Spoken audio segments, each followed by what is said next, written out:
Kuka se oli?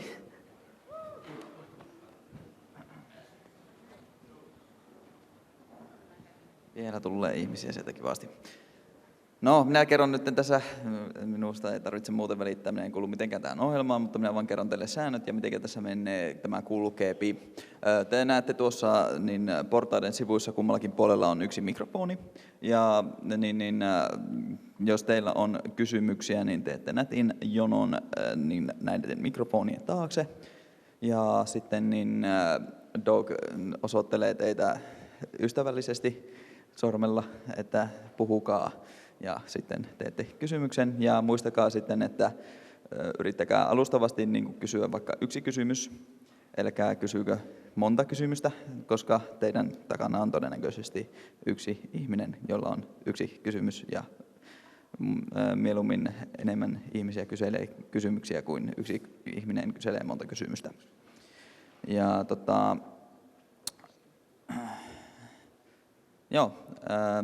please welcome Douglas Walker.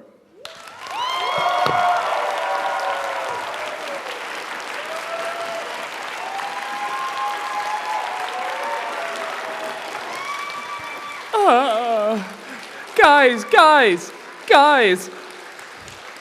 It's Sunday. Don't you know what that is at a con? That's National Hangover Day. Keep it down. Oh my God.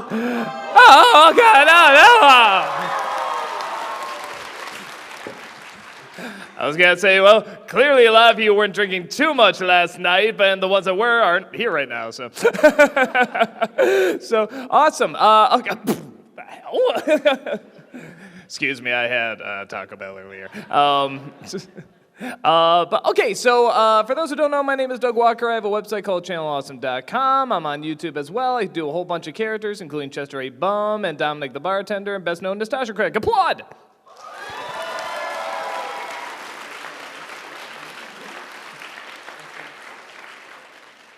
And at, I think, was it 1 o'clock? I think at 1 o'clock I have, or was it 2? Shoot. Is it 2? Thank you. At 2 o'clock, I have signings where I have like DVDs and prints and stuff, and those all go for money, but anything you bring to sign is totally free. So definitely line up, and if you don't get a question answered here or something like that, I'll be more than happy to answer it there. So definitely love to see you guys.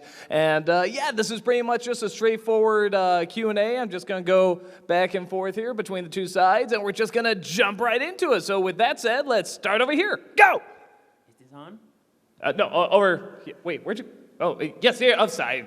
The lights. I'm just like, I thought it was over there. Yes, go ahead, sorry. Okay, so if you had a chance to redo a film, for example, a film that you thought had great potential but just didn't deliver, what would it be? Well, that's actually like a really smart question. Most are like, what's your name again? If I could redo... My name is not important. My name is Optimus Prime. You mean, so not like something I've made, but something like somebody else has made. It's like, let's redo that and make it better, that kind of thing? Yeah, for example, like everyone hates the Phantom Menace, except that one person yesterday. Yeah, that was George Lucas, yeah. God, let me think. Man, that's hard to say. If I really had to redo a film, you know what? Maybe I'd get a new writer and everything, but maybe like that Tim Burton Alice in Wonderland. I'd really like to see a legit good live-action version of Alice in Wonderland that like is good. Yeah, and it's weird because like, you know, the one that's probably the least faithful is still the best, and that's the original Disney one. I mean, they're missing so much stuff out of that, but they just got the spirit and the madness down so much better, and they got such a good actress to do Alice and everything. So, yeah, I like to do something like that, but yeah, no, good question. Over here. Sup, Doug? Sup? Have you tried local meme candy? Salted licorice.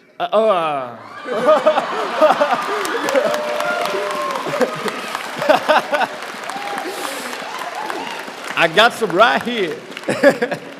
No, is it any good? No, actually, no. I like everyone has been like so excited to give me this stuff. I've gotten like 3 packages of it. I had like some sort of moose version of it last night. I knew everyone has wanted to give you some because everyone loves it. Yeah, you know, if you like it, good for you. I thought it was terrible.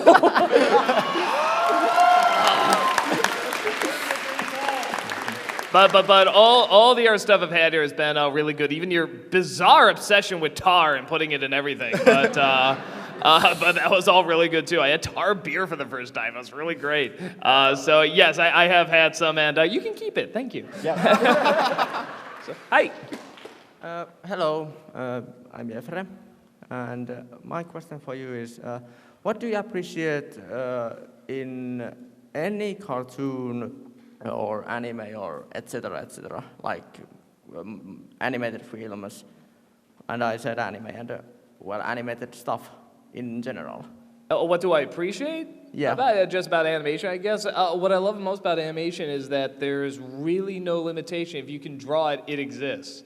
And it's so funny how long it's sort of taken people to realize this, you know, in terms of a medium, because I mean, we did have, you know, we had Disney for so many years and we had all these great shorts, but they were still like, no, it's just kid stuff. Keep it kid stuff. You know, we don't need to really do that much for adults. And only recently is it starting like, I mean, even now you could kind of argue it's more family than, you know, there's just adult stuff. There's not that much just adult stuff. But even then, that's a big step because, I mean, it is just such an incredible art form and it can hit anyone because it can do anything. So I think that's what I like about it the most, whether it be hand-drawn or computer-generated or whatever. And we're really putting a lot more effort into it, which I think is great. And everyone can see it, you know, little kids or grown adults.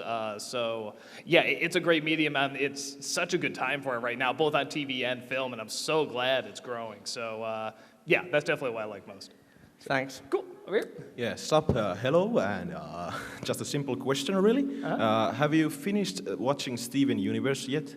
We just started, dude. Well, I don't know. Well, what do you think of it so far? Oh, it's crap. I mean, clearly you don't watch the vlogs. No, it's good.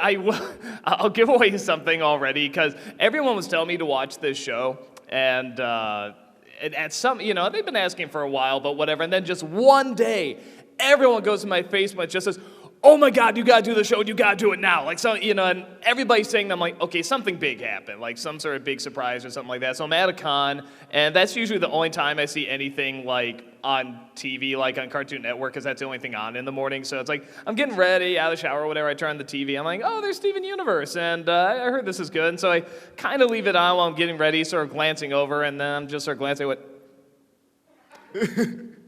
I bet that was the episode. And at some point I went over, this one fan was telling me this, and I said, you know, I think I saw the episode. And she's like, yeah, what is that? I went over and I just whispered in her ear, and she's like, yeah, that's it.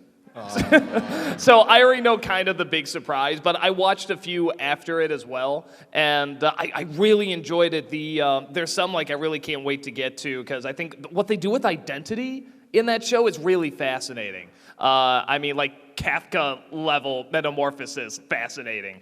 And yeah, it's one of those things where it's like, man, you could like really talk about this for a while, and I'm really looking forward to getting to those episodes. But I hear even outside of that, there's a lot of other cool things that happen that I don't know about, so I'm really, really excited to see where it goes. But yeah, I'm loving it. We're both loving it. Nice, thank you. Yeah. Hi. I'd like to ask about, while Nostalgia Critic isn't as story-based like something like Adopt the Fourth Wall or something, there has been some development in Nostalgia Critic's character, like he has become more socially aware and stuff. So I'd like to ask, how much of Nostalgia Critic's character development has been planned beforehand, or is it just improvised? Or?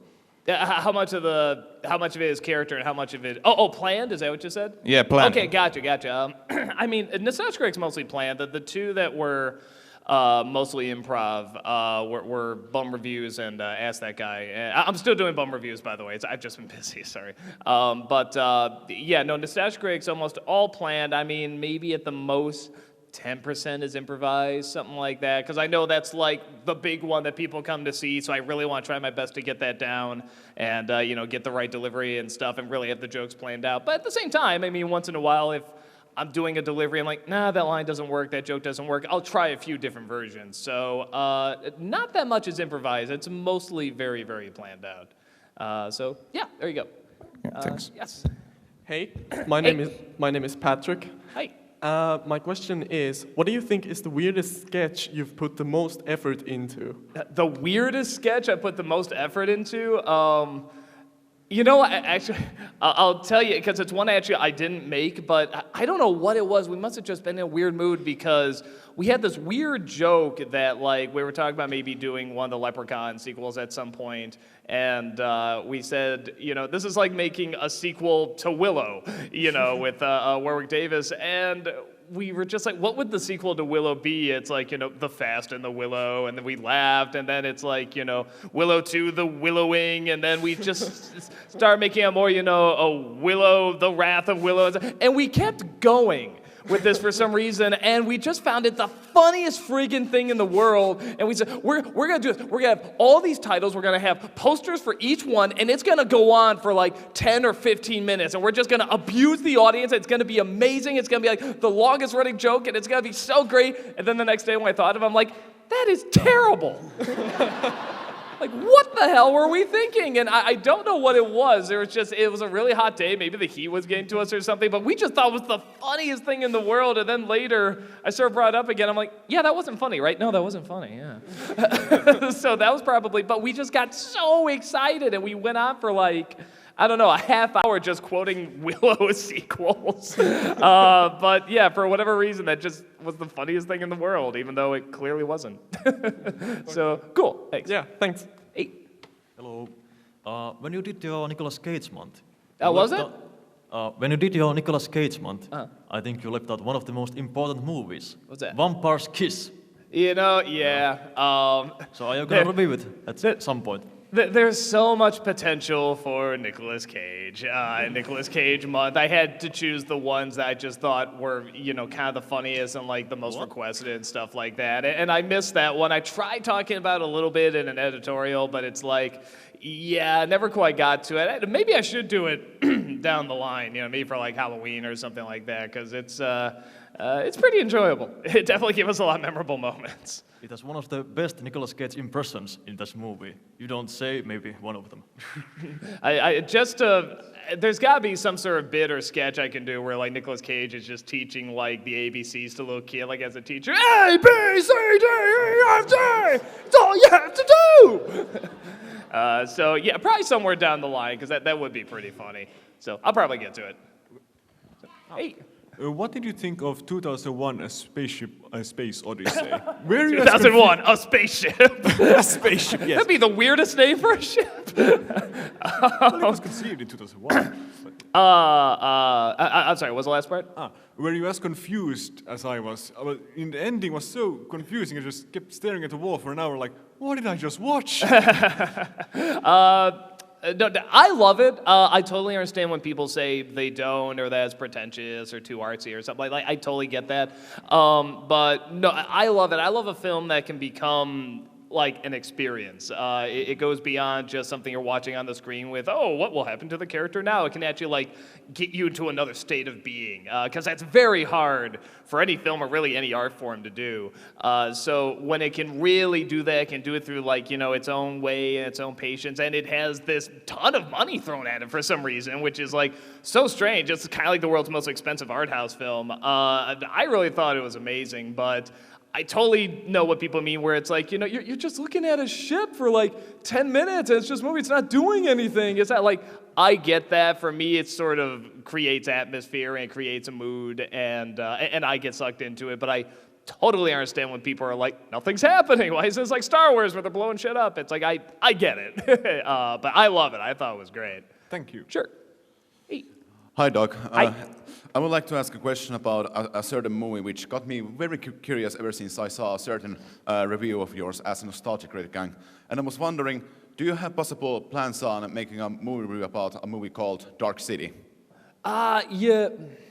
I don't think I could get much funny material out of it. I think the most I did was probably in Matrix Revolutions. That was about the closest I could get to a review, because I really like it. It's a good movie. The only thing that drives me nuts about that movie is the editing. Like, it's really way too fast, and there's like a lot of those shots are so beautiful, but it kind of has that Fellowship of the Ring editing where it's really, really quick. And it's like, let me enjoy that shot. Let me see it. Come on, don't do that. But no, I think it's a really good film and a lot of fun, and I think did better than The Matrix did. So probably won't be a review coming up, but yeah, just know I really, really like it, and maybe I'll make references to it in the future, but probably not a full review because I don't think I can get enough comedy out of it. All right, thank you, Doug. Sure. Hey. This is the question about Nostalgia Critic, the show. Are there any episodes you don't like or outright hate yourself, aside from the reason that they're just old and you've gone a lot better since? I think the one that everybody hates, and like when I put it out there, I kind of knew it was bad, but I'm like, let's take a chance. You never know. And then everybody hated it. I'm like, crap. Yeah, they were right. Was the Let's Play of Bart's Nightmare? Yeah, when I was actually traveling, I was doing too many trips that year, and I kind of wanted to do this for years. Like, ever since I started Nostalgia Critic and I found out what a Let's Play was, I'm like, this could be fun. Like, this could be a cool idea, Nostalgia Critic doing a Let's Play. So I tried it like year one, and like the audio didn't record. I'm like, crap, I can't do it all again. Whatever, I'll get to it another time. And a few years went by, and I tried it again, and then it was like the recording of the video game didn't go through, or it got corrupted, so it was like, all right, I'll just wait longer. And then so years go by, and I'm finally like, okay, I got all these trips coming up, I can do this really fast, and I didn't keep up with how Let's Plays were done and how far they've come, and I put this together, and I'm kind of watching it while editing it. I'm like, I don't know if this is gonna work, but let's try it. Always good to try something new. And just people hated it. And it's not something like I can go in and be like, don't you people know greatness when you say, no, it's pretty bad, so yeah, it's that's probably one where it's like I watched it once and then I never watched it again. And I think most people had the same reaction. So yeah, that's probably the one. I liked it. Please, I like it. Hey. Hello. Okay. In 2012, you did the top 10 worst movies you've ever reviewed as the, worst Nostalgia Critic reviews you've ever, worst movie, anyway. I know what you're talking about. But after that, you started reviewing movies such as Son of the Mask, Food Fight, and The Last Airbender. I was just wondering, are any of those movies in your top 10 now, or is it still the same as last time? Food Fight would have to be in there, definitely. Do not applaud that film! Do not applaud that film! Do not look at it! Do not give it any attention whatsoever! We agree with you. Yeah, if I really didn't want to, I wouldn't have reviewed it. But yeah, that one was, oh man, was that hard. Because like, we're making fun of it, and then we're just we feel like we're staring at nothing. And we're like, it's like you're staring at a punch constantly hitting you in the face. And it was just so painful to get through. So definitely that one. In terms of other ones, yeah, Cat in the Hat would probably be on there too. That was really, really hard. Man, it's so interesting. It's like all you have to do is sit down and like watch something. That's not a hard job. I mean, that's really not that difficult, but man, sometimes it's impressive when a film can come along and make even that difficult to do. That's an impressive feat. So yeah, probably Cat in the Hat and Food Fight would be thrown in there. All right, thank you. Sure. Hey. Hello. My name is Michael, and I'm here to ask you a question for my friend because she couldn't come here yet. Mm-hmm. And she wants to know, what's your favorite Jim Carrey movie? My favorite Jim Carrey movie? Let me think. Like, best that he's in or best movie altogether? I think she means the best movie ever. The best one? Probably, top of my head, I'll go with Eternal Sunshine of the Spotless Mind. That was pretty good. But if you want to know what I think his best performance is, you're going to laugh. I mean, it's not any of the serious ones. I actually think his best performance is The Mask. Because But again, probably not for the reasons you think. The reason I think it's his best is because he felt the most honest when he was Stanley Ipkiss.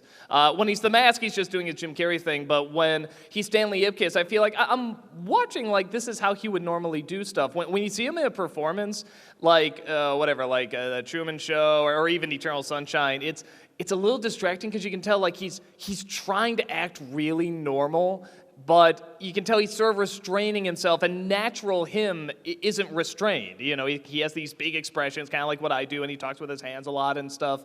So I always see a performance, but with Stanley Ipkiss, like, he was kind of a schmuck, but he was still himself. He was still big, and he had these big reactions, but it wasn't too over the top.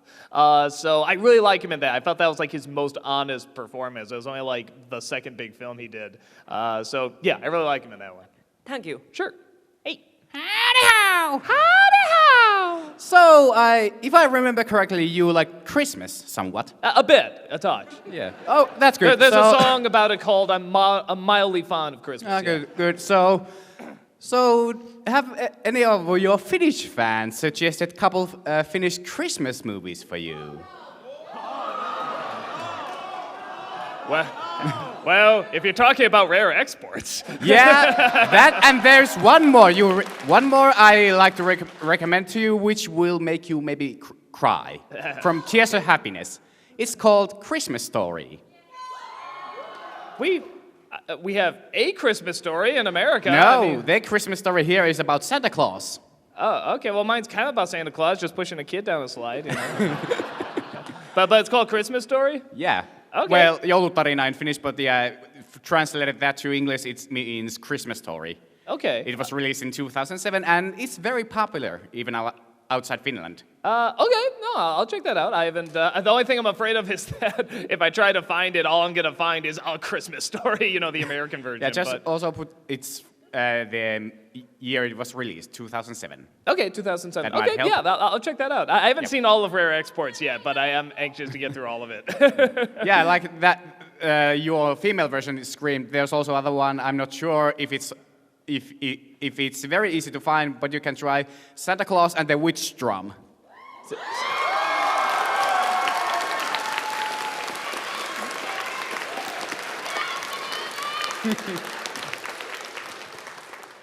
I'll check it out. Thanks. I just clearly have no idea what this is, but I was like, yeah! Santa Claus and the Witch! I'm like, okay. I mean, anyone that gets that excited for Santa Claus and Witch in the same sentence, I gotta check this out. Which drum? Which drum? Santa Claus and which drum? Which drum? Yeah. Even stranger to get excited for, so I'm gonna check it out. I will definitely look at it. So, cool. Thanks so much, man. Yeah, I'll be back. Shaman drum? Shaman drum. Even stranger to get excited for. So, yeah, I will check it out. Hi. Hi. Since you since you took in Malcolm and Rachel in your videos, and you also did auditions when you were looking for people to help you with demo reel for the time being, was it very difficult choosing the right ones for your videos? Like, what was it about Malcolm's and Rachel's auditions that really impressed you, that you chose them to work with you? Malcolm was pretty easy, because he was just, when we worked with him and we did, you can actually see it on the DVDs, you can see like the audition videos and stuff. Choosing him was very easy. It's like, okay, this is the guy. I mean, this is clearly the best one out of everybody we got. Rachel was a little tougher, particularly because, I mean, there are some other good ones, but it was down to these two people, and the two people were Rachel and Tamara, and they were best friends. They were actually roommates, and we're just looking at this like, oh, this is tough. And when it came down to the character, we're like, yeah, Rachel's the better Rebecca, so we went with her. But we kind of told Tamara, we said, we really liked you in this, you know, if we wanted to use you for the future, would you be down for that? And she was like, yeah, anytime you need me. So we tested her out in the Catwoman review to make sure, you know, she works out okay, and she did. She was great. And when Rachel said she was going to go back to California, we're just like, you know, well, let's bring her in. And we just brought her in and did that, the Wicker Man review where she, you know, sort of takes over and stuff like that. Just, it went over so well. And everyone was like so excited. It's like, man, that was a good introduction. And she was funny and everything. I mean, the internet does not take well to new things or new people. And so for all of them to be like so welcoming to her when she came on board and for that episode go over so great, it was just like, it was a really great transition because we were trying to warn her, like, you know, just sometimes, you know, the internet can get a little, like, they don't like change and they don't like things that are different, so just, you know, be ready for a little backlash or whatever. And she's like, oh, I'm a stand-up too, I know all about this, so don't worry about it. And she got, like, none of it. Like, everyone's like, welcome, Tamara! They were so happy. So it's like, oh, well, dodged a bullet there. So, yeah, no, all of them have been really great, and with Malcolm it was really quick, and with Rachel and Tamara it's like, oh, it's hard to choose between the two of them, so let's do both! So cool, thanks a lot, man. Thanks. Hey. Hi. I've made something for you, but first I need to ask, are you planning to do any more musical reviews with Parental Flaws collaboration, because I really like the songs and otherwise the interaction you have there?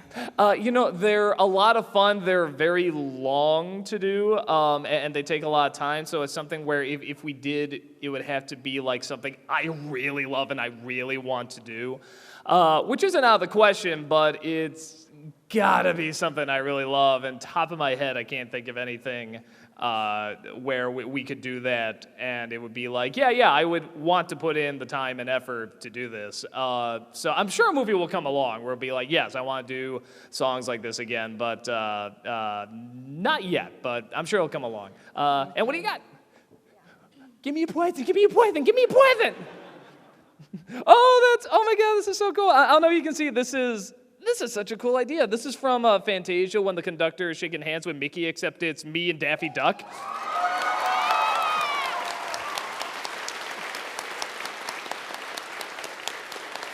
Oh my God, that's so cool. I literally just talked about this movie too, Fantasia. I did a vlog on it.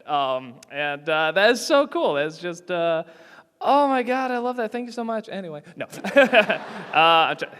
For now, I have to sit on the floor. I'm so sorry. I won't step out or anything. I just don't want it to get wet or anything like that. So thank you so much wherever you went. I don't know where you went. But yes, thank you so much. So cool. Hey. Hi, my name is Katri, or Catherine. And I don't have much of a question. I have more like a comment. Okay. Because in your Farewell to Roger Ebert video, which is like, it's one of my favorite videos, by the way. It's like, it was really heartfelt and everything. And you said that he was the one who made your generation want to be movie critics. And I just want to say that you are the one who made me want to be a movie critic.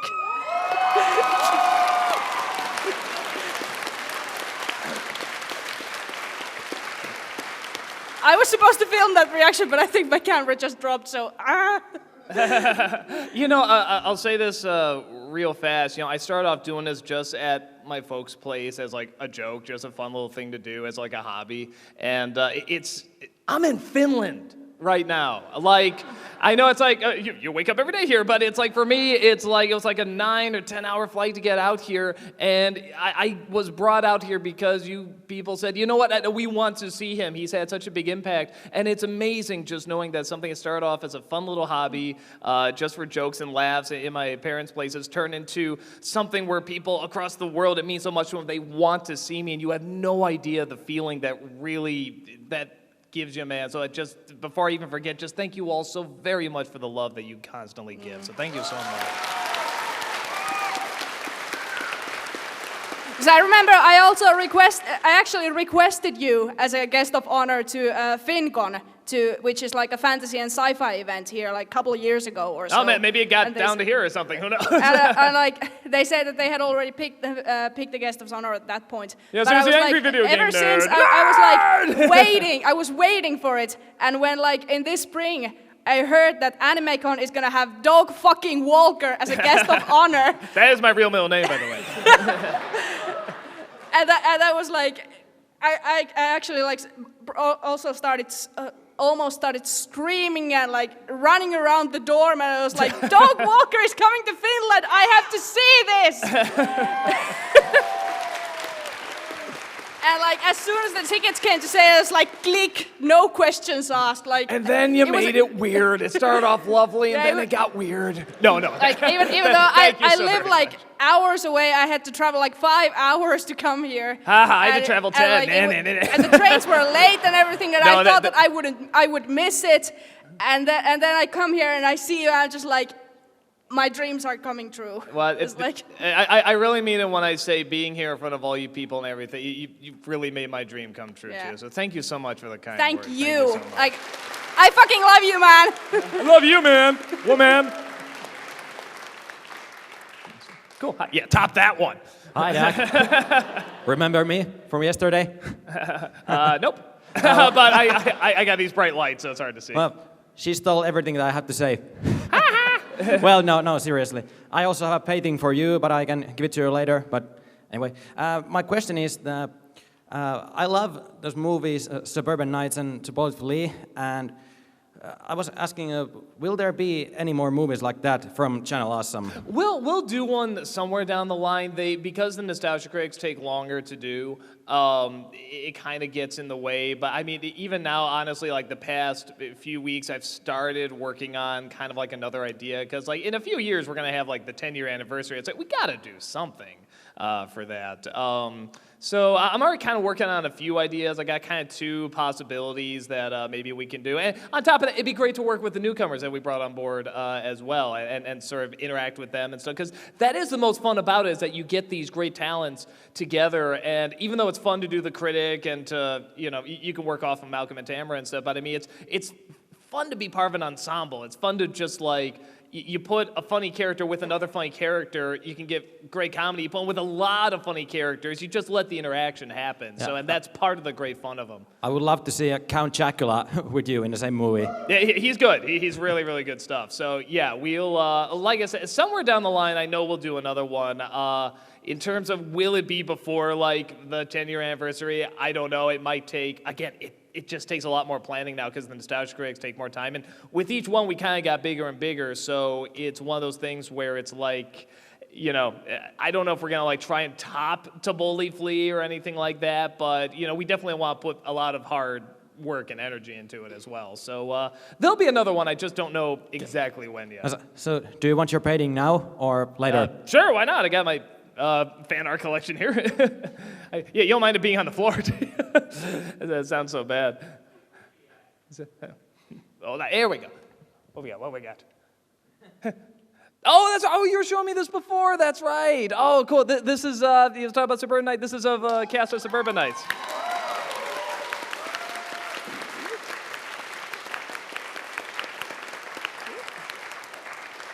Yeah, I remember you saying like you didn't know if you were gonna finish in time and stuff. So no, that's awesome. On the floor it goes.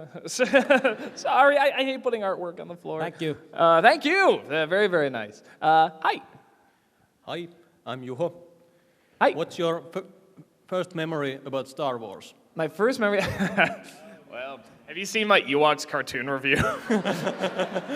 No joke, that actually was my introduction to Star Wars. There's a cartoon called the Ewoks, and I had no idea what Star Wars was, but I was a little, 4 or 5-year-old or something like that, and I love this cartoon. I'm a young little idiot, so of course I'm just gonna love this cartoon. And then I find out there are these live action movies. I'm like, no, you're kidding. It's like, yeah, and it's called the Ewok Adventures. And Battle for Endor. And I saw those as a little kid. I love those too. And then I found out like there's even a spin-off of those called Star Wars. I'm like, well, gee, they talk a lot in this one. Oh, that's kind of a bummer opening. But no, and I got into it through that. But yeah, has anyone seen the Ewok movies by any chance? Okay, no, this is kind of a spoiler, but you're never going to see them anyway. The first movie is like this little kid, a human kid, and her brother are off to find their parents. The parents are kidnapped by a giant troll or something like that, and the Ewoks are there to help. So the whole film is going and helping them. It's a little TV family movie, whatever. Or maybe it was in films, I can't remember. But they go and they rescue him, they fly off into the sunset. Oh, great, and then you see the second film, and it's like, oh, what's this for? They all die. That is how the second one opens. And like, it's all the cast, they're all there. The only one that makes it out is the little girl. So it's like, the first film was like completely pointless. It was just building up to just rip your heart out in the second film. And it's like, what the hell, Lucas? It's just like the most shocking, holy crap, are you serious moment. And it's, like I said, it's not even like it necessarily happens off screen because you see him like, there's the brother and it's like he's dragging the parents in, you know, into this place where people are firing at him and he's backing off firing and stuff like that. And you have this little thing that says whether or not, like what their life force is like and stuff. And all the lights go off and she's like, my family, they're all dead. And it's like, Ewoks! So it's bizarrely dark. It's so weird, and just it's so pointlessly mean. But yeah, so that was my introduction to Star Wars. Yeah, because mine was in Shadows of the Empire when a stormtrooper killed me. Well, you look great for being dead. So cool. Thanks a lot, man. Hey. Hi, my name is Auri.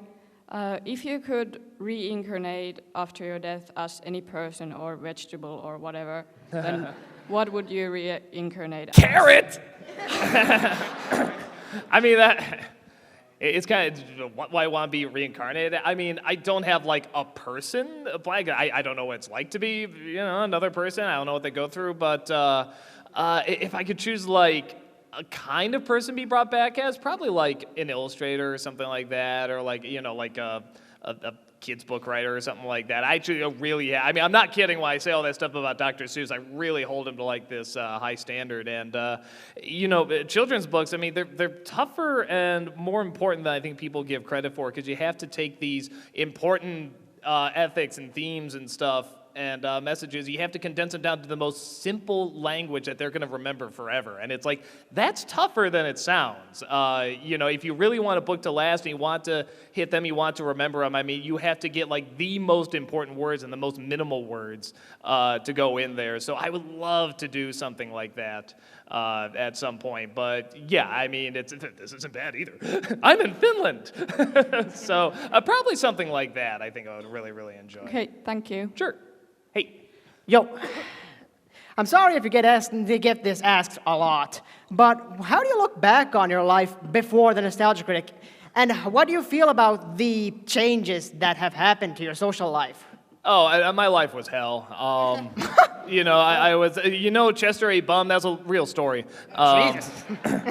No, it was something, I mean, I'll say this, that like, I didn't know this was important, but when all the fame came with like the internet and stuff like that, Nostalgia Critic and everything, I was at a point where, because I was studying film, and I wanted to go to Hollywood, and I wanted to do that whole route, and then I realized I wasn't going to be able to do it. I did not have the personality to survive in Hollywood the way you're supposed to, because there's a lot of double talking, there's a lot of fighting for your vision, there's a lot of compromising, and there's a lot of debating, and a lot of finding money, and I realized that that's not what I wanted to do. I wanted more control over the project, whatever it was. I decided to be an illustrator, and like the whole idea of film and, you know, or video, anything like that was like dead. And I was like, okay, I'm okay with this being dead. And I told myself, if nothing ever comes of like my creative career at all, if I just never go anywhere, at the very least I can say I'm glad I tried it, and I'm glad that I tried doing illustration and drawings and just sort of trying it my way.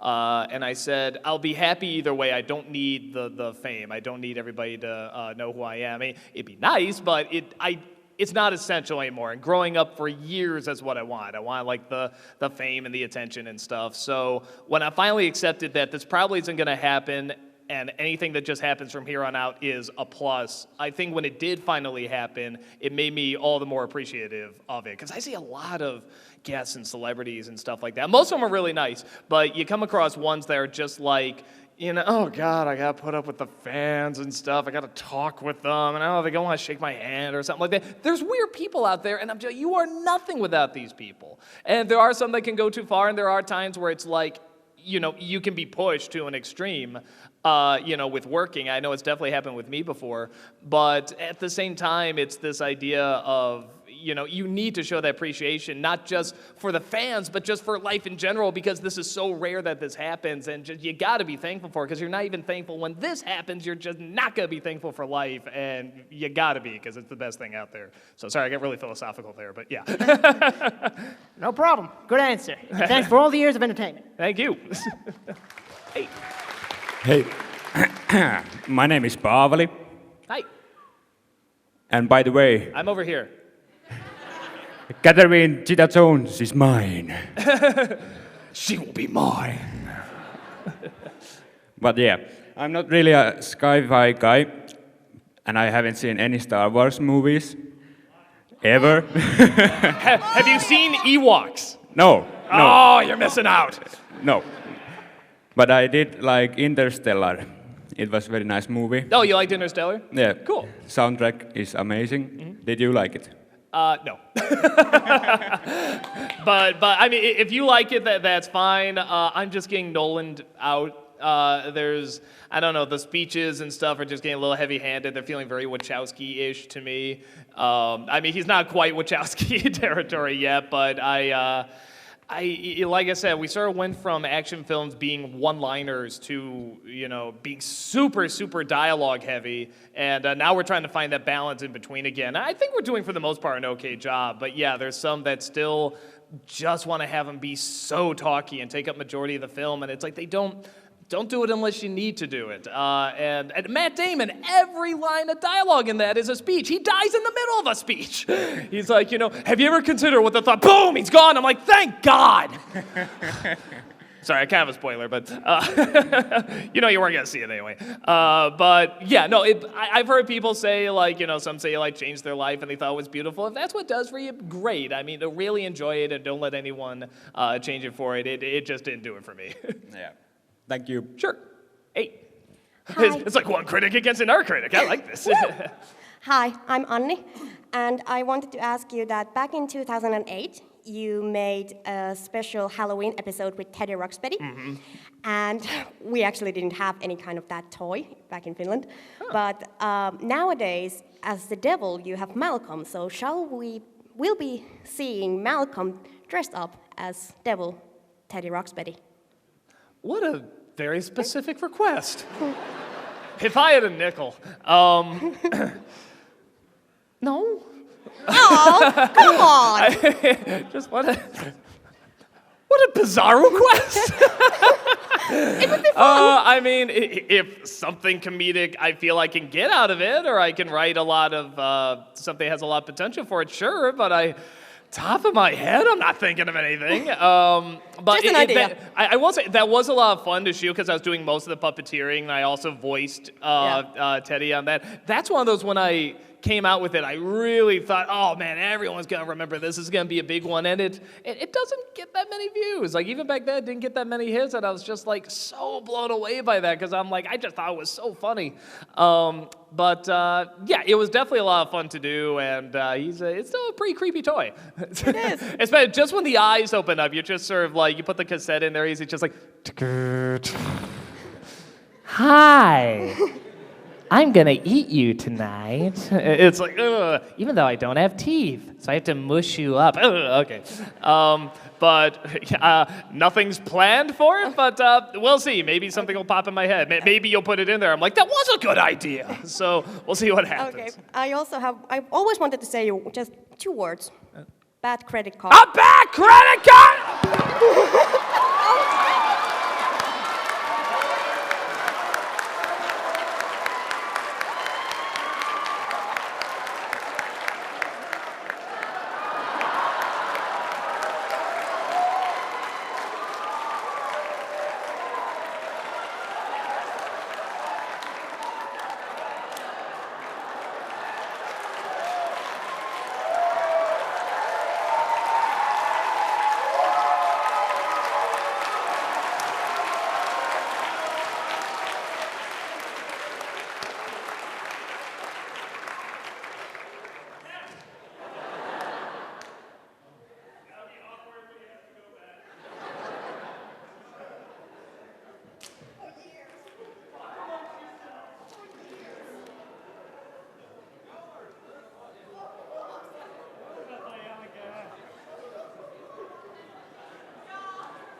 Hello, so if we'll just go back to the questions that we're supposed to do over here.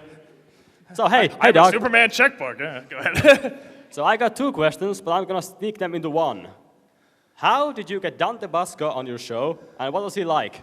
Blackmail and okay. No, we. I might be breathing a little heavy here. Sorry.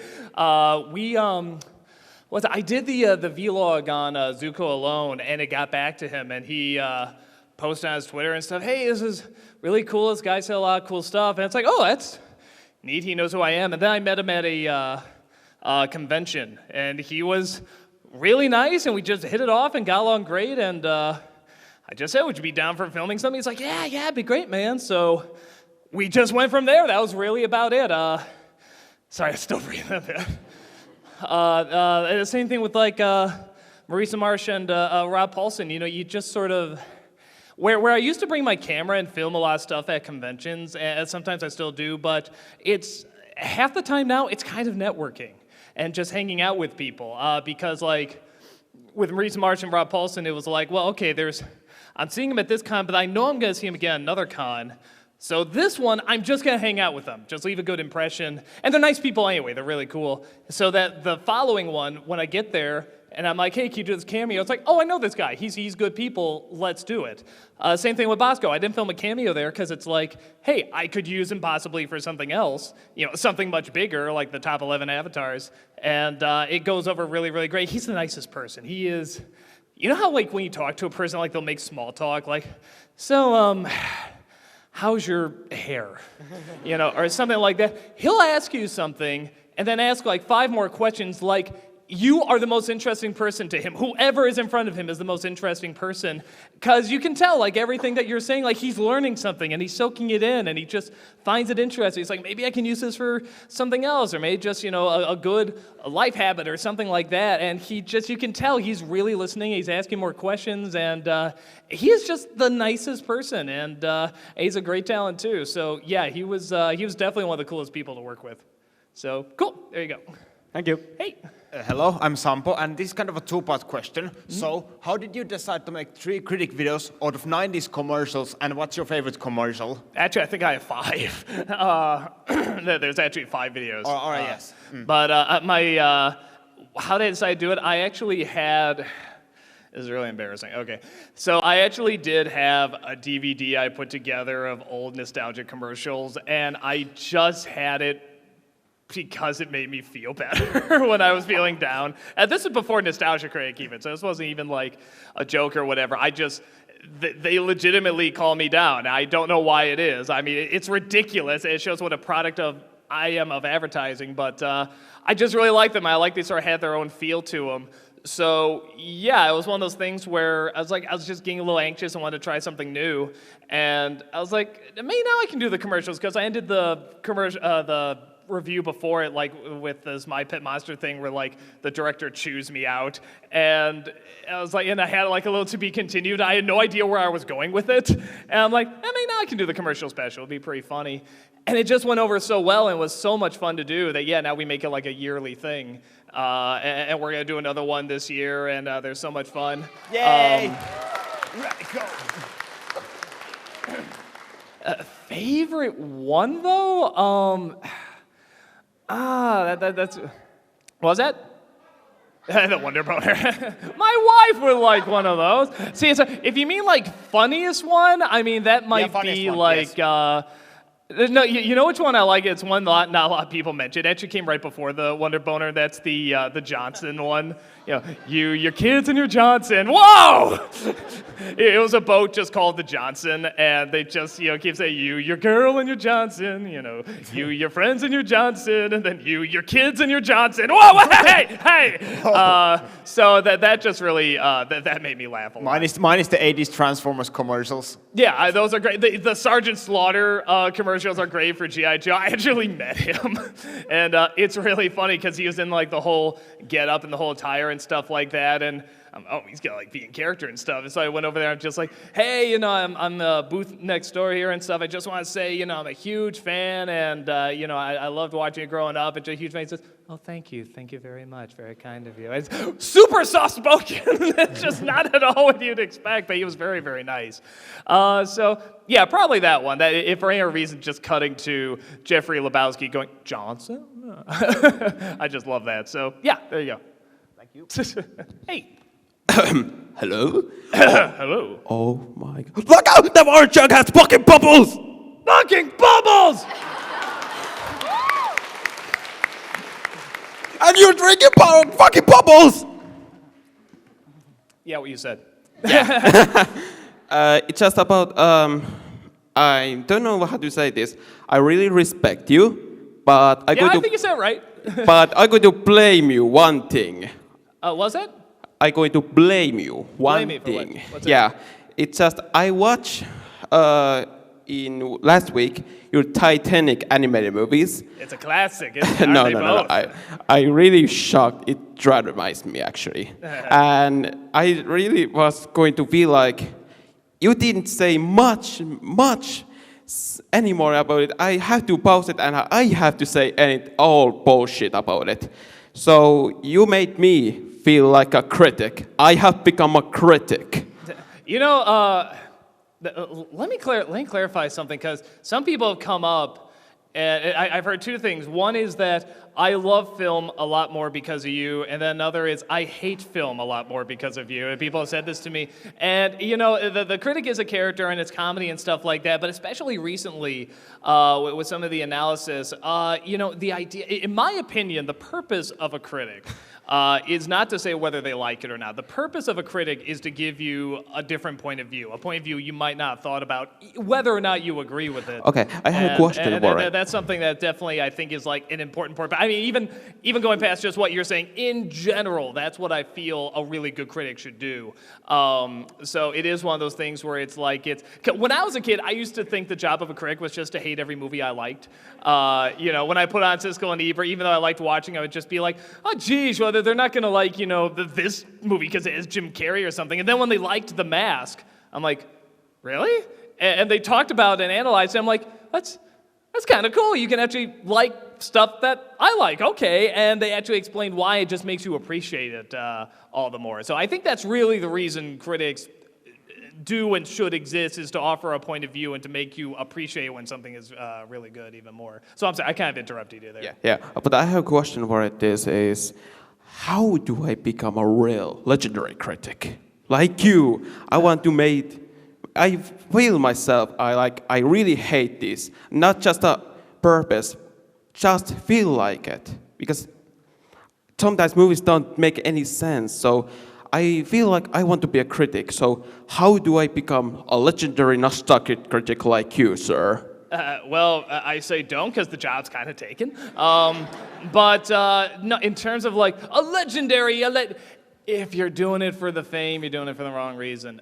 You got to do it because you love, and you got to do it for the passion. And you know, even sort of like a lot of critics, if you ask them, even Roger Ebert, like he didn't get into it because like I want to be a critic. This is what I want to do. No, he really loved film, and they just needed a critic at a place where he was already working at a paper. And he's like, yeah, okay, I guess I can do that. But he just loved film. So if you're doing it for the passion and you're offering a point of view that probably not a lot of people are offering, or in a unique way that other people aren't offering, that's the best advice I can give. Give something that's not out there. Give something that people aren't doing but would want to see. That's probably the best advice I can give. Okay, thank you so much, sir. Sure, thank you. I remember, watch more and more shittier movie than Titanic, please.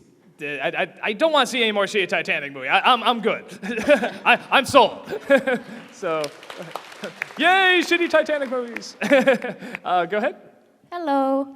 So as a kid, I was obsessed with Nightmare on Elm Street movies. It's a good thing to be obsessed with. Don't ask me why, but I wonder if you watched many of those movies, and what is the favorite of yours, or the least you hate?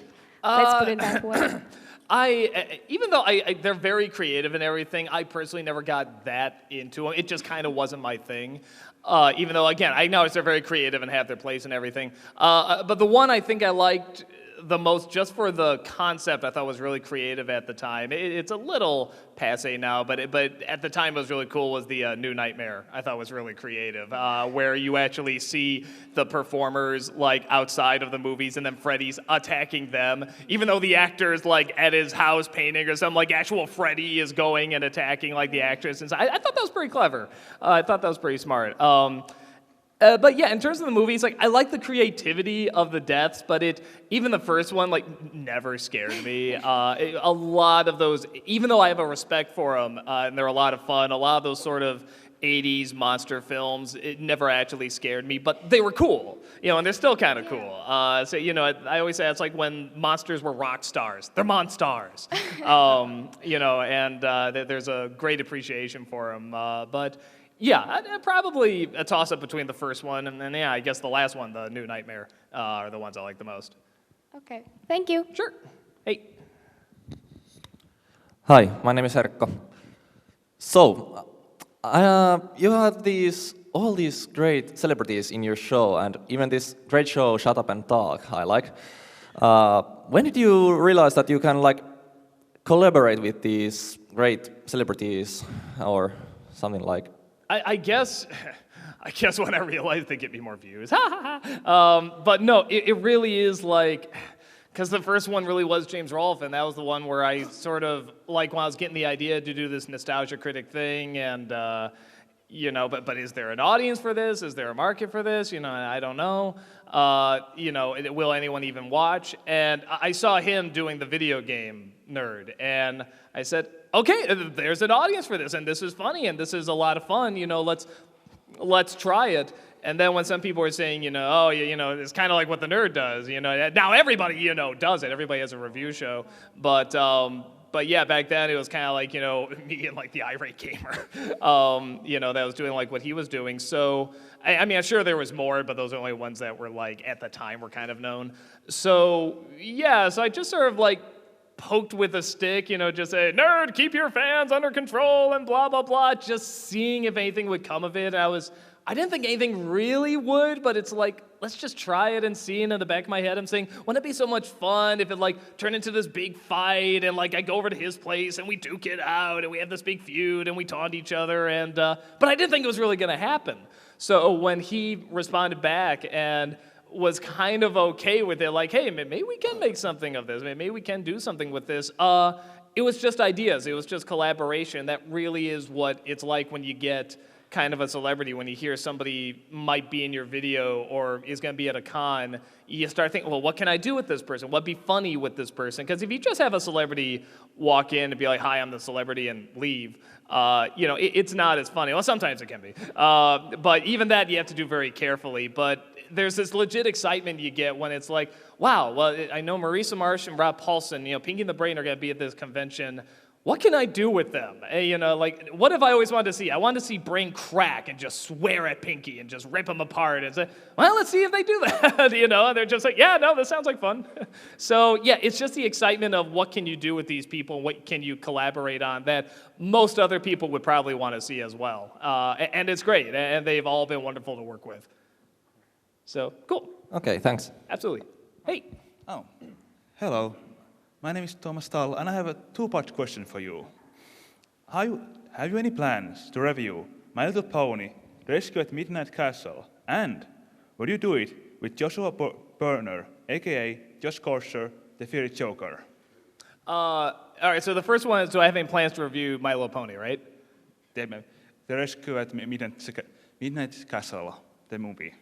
What was the second one? I'm sorry. The second one, would you do it with Joshua Burner, a.k.a. Josh Corser? Would I review My Little Pony with, I don't forget his name. I know you're talking about the fiery Joker guy.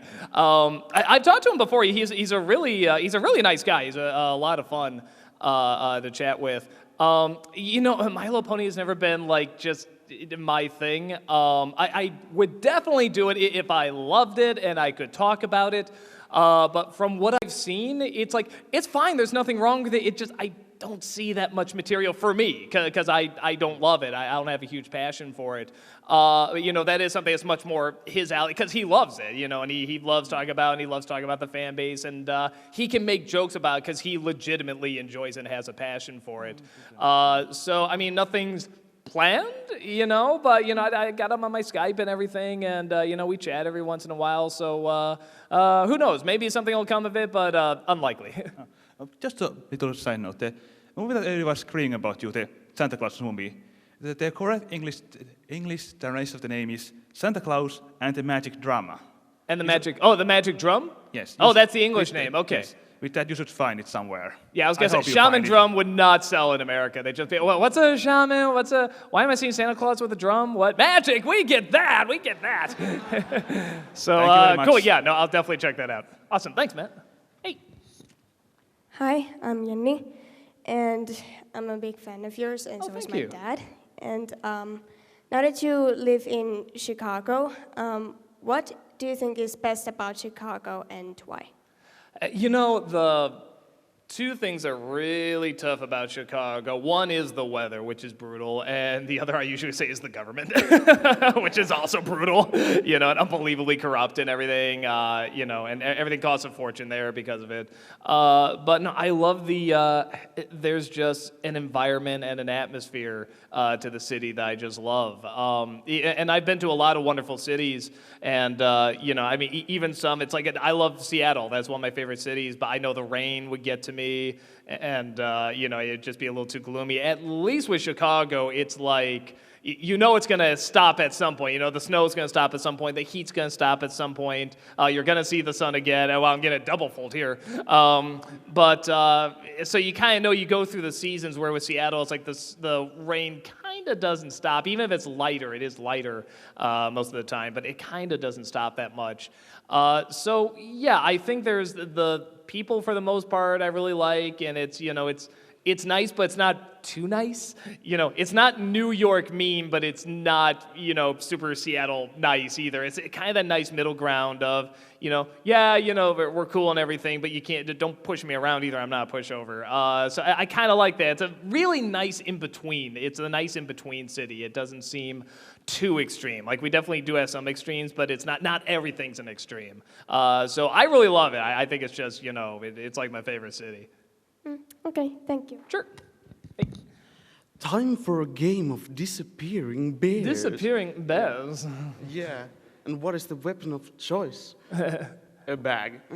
A bear. A bag. Oh, okay. So my question is, AVGN made a movie. Linkara's making a movie. Where's your movie? Well, I kind of have 4 or 5. Kickassia, Suburban Nights, I mean, that's about the best I can do. People are saying you're going to do like a big film and say, well, let me tell you, I shot a scene for Lewis's movie and stuff. Don't get me wrong, he's working very hard and stuff like that. But like something like he's made a nice big set and stuff, and it looks cool. Rolf had a tank in his movie. Rolf had tons and tons. He had hundreds of people on his movie. He made a big movie, and he did a lot of it with practical effects and stuff. And I know what he's going through. Not that I've ever done that, but I know what a beast it is. And when he came back, we sort of shot the cameo for To Boldly Flee, and he just looked like he went through war. He was just like, hey, he was nice and everything, but he was like kind of shaking and kind of, yeah, so that happened. I'm like, have any stories? He's just like, oh. To a point where he was even saying, it's like, don't get me wrong, it's the hardest thing I've ever done and everything, and I'm so proud that we got through it. But yeah, you know what sounds really good to me right now? Just sitting on the porch and listening to birds. That just sounds amazing. I know he's talking about because, we shot To Boldly Flee in a week. It's a 3.5-hour movie in a week, and it was brutal. It was just so intense, and that's not even with half of what James had and half the people he had to direct and look over. So it would have to be something I was unbelievably, ungodly passionate about. I will die if I don't get this out there. kind of thing if I was to do that. And right now, I'm just so happy doing the show as is and sort of doing new things with that it doesn't feel necessary. And, doing a movie is not something like, maybe I'll do a movie, maybe it'll be fun. It's like, no, you have to be like in there. You have to be like 100% determined, even beyond 100%. So if I do, it's not going to be anytime soon because just nothing's pushing me that hard because I love doing the reviews so much. But yeah, in terms of something like really big and you see on the big screen and stuff like that, not anytime soon. Yeah, and a little side note, one guy said that the Finnish Christmas Story made him cry. Another Finnish Santa Claus movie called Rare Export. Exports, yes. Yeah, it made me cry. But for different reasons, I'm sure. Have you seen it? I've seen bits of it. I haven't seen the whole thing. I actually do own it. I have it. I saw the trailer. I just cracked up when I saw it. It's horrible. I said, I gotta see this movie. But the bits I've seen have been fun. But I haven't seen the whole thing yet. Maybe this Christmas I'll sit down and watch the whole thing. Thank you. Sure. Hey.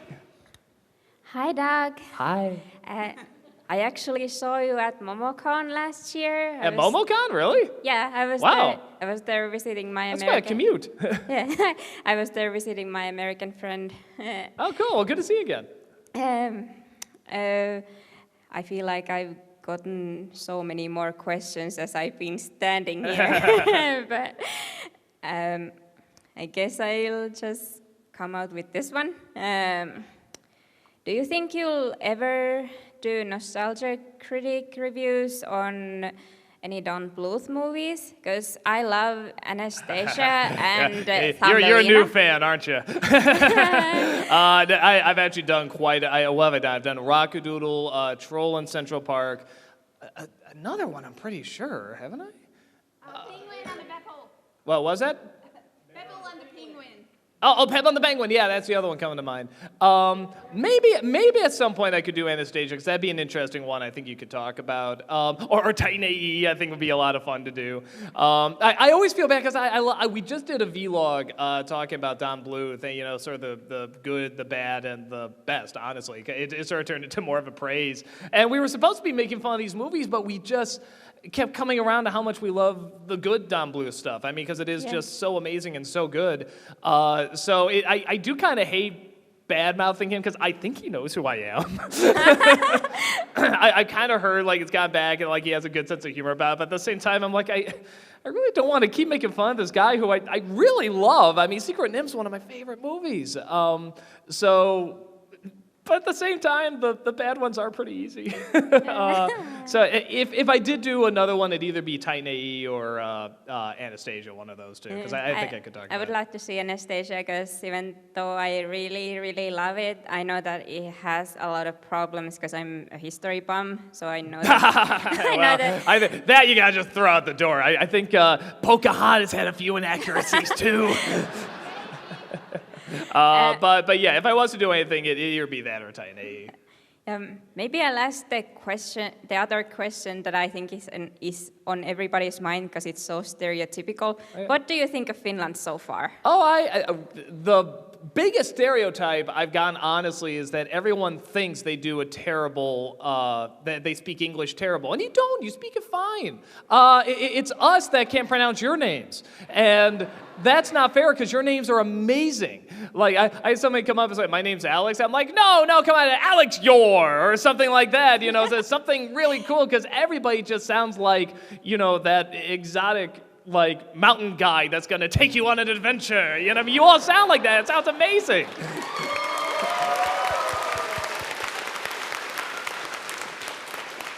Who are you? I am Yimyor. It's just like, they're so cool. So every time I hear the name, I'm like, that is so cool, and I'm not even gonna try and butcher it by saying it. So, no, I every time I hear, I actually like that you all say the names before you give the question because it's just like, God, that's a cool name. Yeah. So, no, I love it. My American friends can say my name. They have to call me by my nickname. Yeah, I'm sorry. We're just really bad at that. We haven't grown up with another language pretty much. And we should. Really, everyone around the world learns English, and we can't even learn one other language. It's bullcrap. So we really should really learn another one. But yeah, no, I was getting a little tour around here. I love the trees. I love the environment. I love the people. Are really nice and stuff like that. Clearly, you like your bars. We were walking through last night, and like every place was empty except for the bars that were just all hopping. But no, I went to one of the club or the night party last night, and like all the fans were so nice and so cool. So yeah, no, I definitely really like it here. I'm so glad to be out here. Yeah, I'm really glad you're here too. I'm glad you're here too. I think some years ago, Little Grippo was here, and that was like my dream come true. And now you're here, and that's like my other dream come true. I'm the other dream! Yay! Because you know, this is my hometown. This is where I grew up and I was born at. So, cool. I'm really happy. So I'm so glad I could be here. Thank you so much. Thank you for coming and for putting up with my shit. Oh, you're fine. and for always making me laugh, because I love it when people can make me laugh. Thank you so much for watching. Hey. Yo, dog. Yo. I was at first gonna do another bad credit card joke, but it was taken from me. Damn you. It was stolen from you. Damn you. That's bad credit card fraud. So, I didn't get up with any good questions, but you bashed Man of Steel pretty bad some time ago with Angry Joe. I mean, he worshipped it, but what are your expectations of the upcoming Batman vs. Superman Dawn of Justice? You know, the first trailer I saw looked pretty cool. I was actually like, even though I know it's Zack Snyder and everything, I'm like, this looks kind of cool.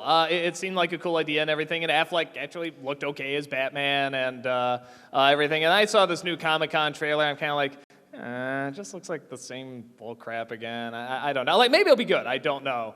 I mean, it is cool to see Batman and Superman together. I mean, where he stands up and he looks at him. That's pretty cool. Wonder Woman looks great. I'm so happy that, you know, we're giving her a movie because, man, it's like, now's the time for that. Like, 20 years ago, even 15 years ago, I don't think you could do it. If people would see it as too silly. But it's like, now with the effects and how far comic book movies have come, it's like, we can really do that. And I hope it's good. It sounds like they're getting really good people behind it. You know, I'm always, during that Sony hack or whatever, or Columbia hack, they had this guy talking about why don't we do a Black Widow movie? It's like, you know, and it really was like that Cat in the Hat thing. If you look at the chart, I mean, it really was, well, look at these numbers of these other films that starred women superheroes. Catwoman didn't return very well. Supergirl didn't return very well. You gotta make good movies first. You know, and it's just unbelievable. It's like, it's just, the movie doesn't have to be good. It's amazing that mindset some of these people still have. And and for this one, they got like, I think they did something like, they originally had like a director of Breaking Bad or something like that directing, and then she left. So they're like, okay, we'll get another director. How about this one that did Game of Thrones? It's like, they're getting good people. They're clearly getting good people. So, you know, if we're not going to get this Black Widow movie like we really should, I mean, I think this is the one thing DC is going to beat Marvel to. They're going to get the first cool, badass female superhero movie. You know, and good for them, because Wonder Woman's a great one to do. Wow, I really trailed off there. I'm sorry. But yeah, she looks cool. Everything else just kind of like Man of Steel again, but I could be wrong. I'll obviously check it out. Everyone's gonna want to know what I think, and you know, I hope it's good. I never want to go into a movie thinking it's bad, so I definitely hope it comes through. Okay. Awesome. And also, sparkle, sparkle, sparkle. Yeah, sparkle, sparkle, sparkle. Hey. Hi, my name is Amanda. Oh, that's, how about Amanda Yore or something like that? Okay. So thank you for coming here. And I just wanted to ask, have you made a review of Game of Thrones? And if not, could you do one, please? Well, it's such a short-lived, easy to watch. You know, I made a joke here or there, but it's like, man, the whole show, it's not even done yet. I don't know what I guess. For one, it's a good show. I mean, I really like it. Second, I don't know how much comedy I could get out of it. You know, like I said, every once in a while I'll drop a little joke here or there, like just to acknowledge I've seen it, and hey, this joke connects to whatever. You know, I call Tamara Arya Stark all the time because I think she looks like her. But yeah, I mean, nothing's planned. it'd have to be something I really know I can get a lot of potential out of and something funny, because I just can't think of anything right now to do with it. But who knows? Maybe at some point, maybe when they finally do the series finale or something like that, it'll suck like most series finales do, and I'll review that. So cool, yeah. But I'll definitely see if I can think of something. Thank you. Sure. Hey. Hi. I'm continuing the tradition of weird names. My name is Pia. Pia? I love it. Who are you? I am Pia. Pia. Anyway, there's another great Finnish movie besides Santa Claus and the Magic Drum you should watch called The Big Game. You know, that came to America, and someone was bringing it up to me, and I was like, I don't know it, and then they showed me the poster. I'm like, oh, the Samuel L. Jackson, okay. I haven't seen it, honestly, I don't know that much about it, but I think it's like in America, like right now, I think it's like playing, and a couple people have brought it up. So, yeah, I probably should, just out of all the stuff people were saying here, I should probably check it out. But yes, I am aware what it is, and I do want to see it. Yeah, and I have another question. So, are there any are you going to upload YouTube any blooper reels or something? Usually on the making ofs videos, there's usually some bloopers. In fact, they usually start off at the beginning. On the new DVD we have coming out, we have some bloopers there too. Yeah, it's something I just haven't kept as on top of because I'm usually just so focused on getting the review done, and it's like, oh yeah, there were like some bloopers there. Yeah, I should have done that. It's like, well, they're in Malcolm's behind the scenes. I'm sure he got them there. So yeah, if you want to see them, usually the behind the scenes are usually the best way to see them. And are there any in Nostalgia Archives? Are there any episode that was never uploaded? Yeah. Not that I can think of it. As you probably heard, I mean, I'm pretty basic on if I shoot it and it's there, I'll upload it. I mean, just to see the reaction it'll get. I want, there was one, I think the first year I was trying a new series, and it was just too short. It was like 2 minutes long. I'm like, no, that's way too short for something Nostalgia Critic. It was like a series called Hey, Lay Off, and it was like, I think the idea was like, hey, stop yelling at something that everybody's yelling at. It's not that bad or something like that. And even the idea, it's like there's not that much potential for it that you can get really, really good comedy out of. So I did one, and I'm like, nah, this is stupid. I didn't run it because it was only like 2 minutes. But yeah, that's about it. Everything else I usually just run. I edit out scenes and stuff, but I mean, yeah, I usually just run them. Thank you. Sure. Hey. Hi again. Hi again. Yeah. Well, just a few things about the culture thing. It's funny that you find Finnish very epic, because I think Finnish is really, how would I say, everything sounds really ordinary, because I think one of the reasons Finnish translation of Hunchback of Notre Dame failed, because we use the same word for Lord Guard and Mr. Potato Head. Yeah, funny. And also Finnish version of Alex is Aleksi. See, that just sounds so cool, Alexei. Yeah, your and Bor are sort of Swedish things, so most Finnish wouldn't take that so kindly. Oh, sorry. Like I said, like we talked, we have to learn Swedish. We are not kind to Swedish. But yeah, my favorite of your reviews are your cartoon reviews, and I love Disney December. Have you planned to do a full Nostalgia Critic episode of some really crappy Disney movies, because there are? I did do the Princess Diaries too. That was pretty funny. Yeah, but that's like a Disney live action movies. Those kind of suck always. One of the cartoons. I mean, most of them. Yeah. I'm trying to think.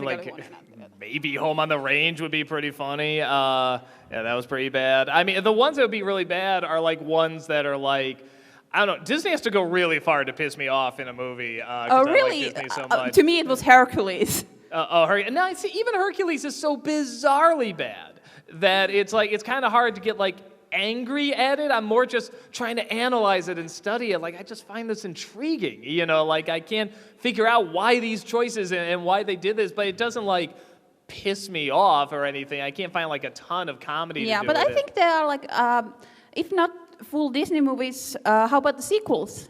We're not doing it this year. We were talking about maybe the year after doing like a Disney December for all the Disney sequels. But there's so many of them. That's the thing, and they're hard to find. So it's definitely one of those things where it's like as soon as I'm done with this Disney December, I'm gonna have to start looking for them. I think because they're.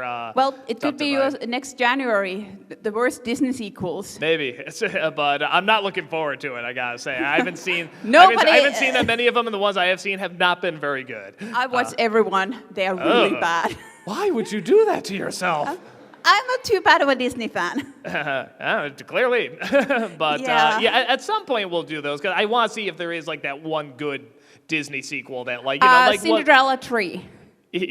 Honestly, I haven't seen the whole movie. I've seen bits and pieces of it though, and I'm like, but okay, this is a dumb story, but I'm kind of invested a little bit. Yeah, Cinderella 3 is actually really good. I mean, it's not like a full Disney movie good, but it's pretty good. Yeah, no, I saw bits of it. I was kind of like, out of all the sequels, this is actually like kind of a fun idea, and like, there's a lot more focus on the villain, which I like. So I was like, it's a little interesting.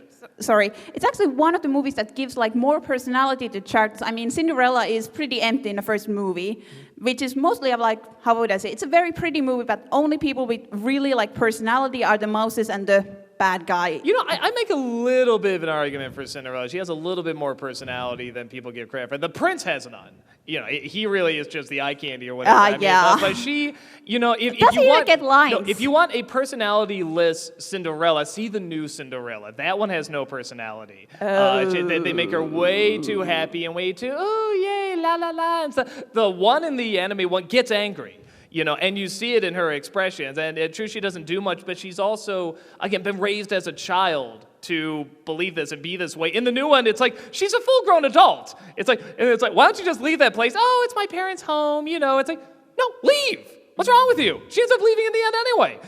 So it's like there's a million things that don't make sense where it's like in the anime one it made a little bit more sense. But I'm probably on here. Got other people I'm not saying I love Cinderella. I think it's a beautiful movie and it doesn't bother me too much that she doesn't have much personality. But I do think the new one gives her a lot more like agency and she has to be more heroic. And I do like that. That's interesting. I just remember her locked in the room and not even trying to call for help. In the new one she's in a demonic pumpkin carriage and she has to rescue herself.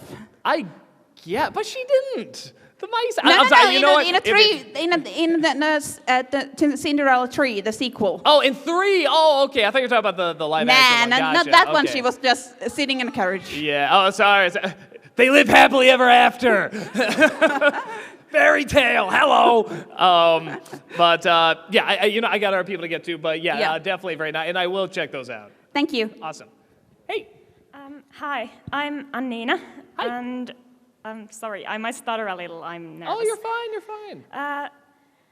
First of all, thanks for being here. I never thought I would ever see anyone I watch on YouTube, like live, in real life. And I move differently, isn't it weird? Yeah, and quite honestly, I still can't believe you're real. Like, you're actually there. It's weird. Are any of us real, really? Okay, sorry. But yeah, my question was, ever since I heard you're coming to Finland, I've been like making these conspiracies kind of in my mind about... I can't wait to see where this is going. Like, why?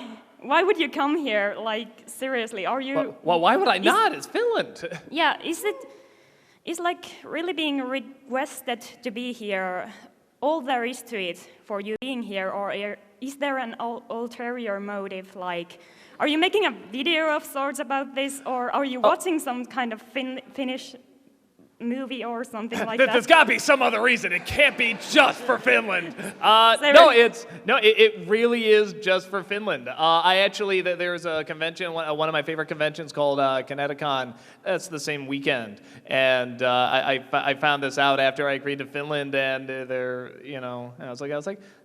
It's Finland. How often am I gonna go to Finland? And the people have been really nice, and this is like I said, like a 10-hour flight to come out here. And like I said, I mean, if people and look at this room, there's so many people here and stuff like that, so many nice people. I mean, it's Finland, and I love it. I'm so happy to be here. So there's no other motive except Finland. Yeah, I just like kind of. It really feels bizarre, like having someone as big as you right here. So like. Seriously, thank you for being here. Oh, no, thank And you for thanks. having me. This is so awesome. Thank you so much.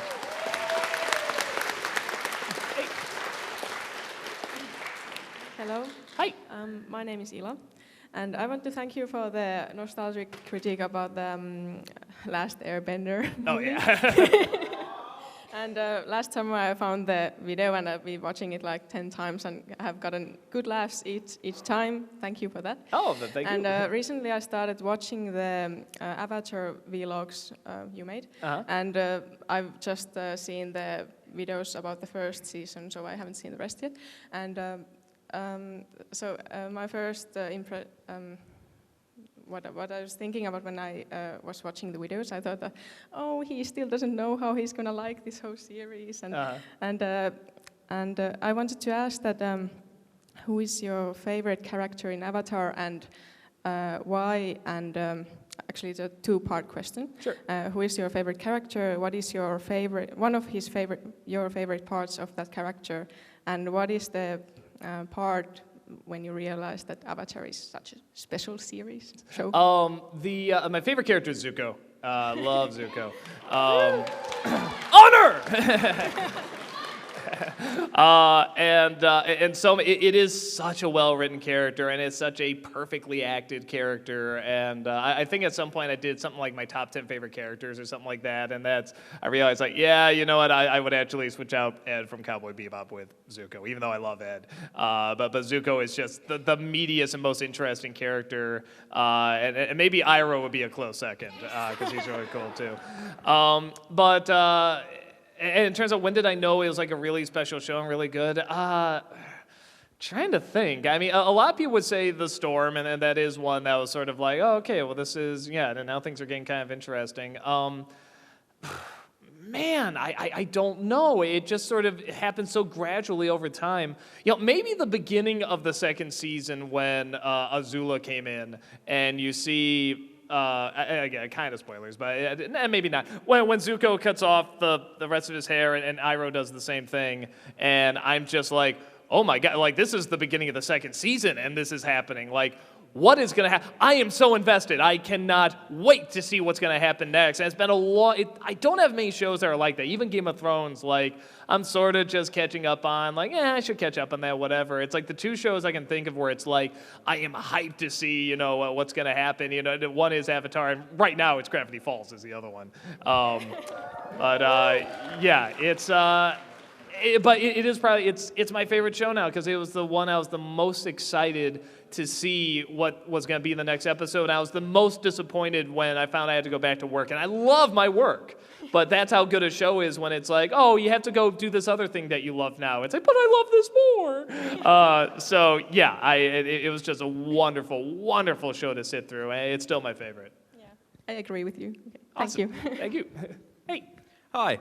So, I just loved watching you just have the epic battle with the nerd, and first with the video replies and finally duking it out outside. It was so freaking epic. And now I'm sad that you kind of answered my question. I was going to ask you about what was the story behind getting to duke it out and with the battle. But since you kind of explained it, I'm going to ask a different one. Have you guys been thinking of doing something similar in the future? Oh, what, like a fight or something like that? Yeah, something, or working together to do a better review or something We kind of just did the new Turtles movie. And that was a big one, and a lot of people really like that one. So, yeah, we don't want to milk the cow too much here. So, yeah, I mean, it'll probably be a while before we do anything else, but... yeah, that was definitely one that was a lot of fun to do, and it was great recreating the opening of the Turtles cartoon and stuff, and like paying homage to all the different Turtle versions. So yeah, that one was a lot of fun, and it's so good it'll probably be a while before we do another thing. But yeah, that was definitely a great deal of fun. All right, thank you very much. Sure. Hey. Hi. My God. Anyway. You do this sometimes big shout-outs to movies and people you like, and you are not just criticizing the things you don't like. Do you have any plans to do a video about 20 years anniversary of the first Toy Story? It's this year. You know, oh God, I feel old. I say, you know, the Disney December I did of it kind of nailed what I really love about it, because I do really love that first film. I don't know. If I did anything, maybe be like an editorial or something like that, because I can't think of that much to make fun of. Although, again, the Honest Trailers did a really, really good trailer of it. You know, they still like it, but they point out all these things. It's like, I never thought about that. Holy smokes. So probably not, because like I said, the Disney December sort of nailed my thoughts on it. But we'll see. If something pops in there, I'll definitely incorporate it. Okay, if I'm right, it's next Thanksgiving when the 20 years anniversary is. So I just was thinking it was its first full-length animated film, CG animated film of all time. So we wouldn't have like DreamWorks, Madagascar, or anything without Toy Story. So yeah, so no, I'll definitely think about that. I'll see if I can incorporate that in. So, and awesome. you can talk like 1 hour with one-liners. So would you care for some change? Change! You got change! You got Thank you, you made my day. Oh, God bless you, sir. Hey. Hey, why haven't you done any Jackie Chan month? Say again, I'm sorry. Why haven't you done any Jackie Chan month? Why haven't I done Jackie Chan month though? Because it's too obvious? No, I love Jackie Chan. There's definitely some bad movies, obviously. I don't know why I haven't gotten any of his movies. You know, again, maybe because he's just so likable, and it's really, it sounds weird, but it's really hard to make fun of him because he's just constantly putting his ass on the line and say, oh, what am I going to do? He put his ass on the line and smiled to jerk. You know, I mean, he just seems so much like the real deal. So it'd be hard to find stuff to make fun of him for. Maybe the cartoon. Didn't he do a cartoon like Jackie Chan Adventures or something like that? That'd be funny to do.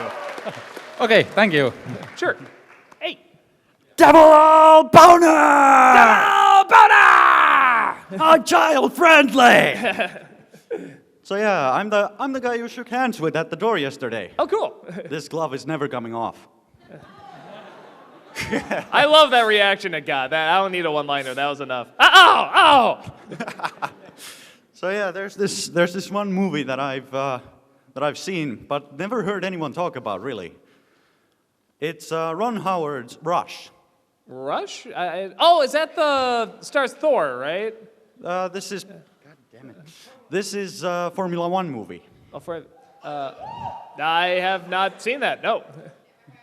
Oh, no wonder I've never heard anyone talk about it. You guys haven't fucking seen it. Yeah. Well, there you go. Well, I mean, is it like a bad movie or? No, it's really good. It was nominated for a Golden Globe. I'll check it out.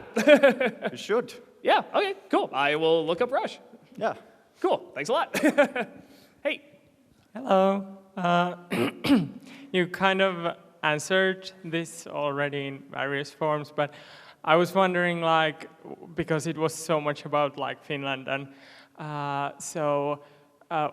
have you been in other foreign countries doing some cons, and you know, is there something that, you know, inspires you to go like this kind of idea that, well, I'm never gonna go to that place otherwise?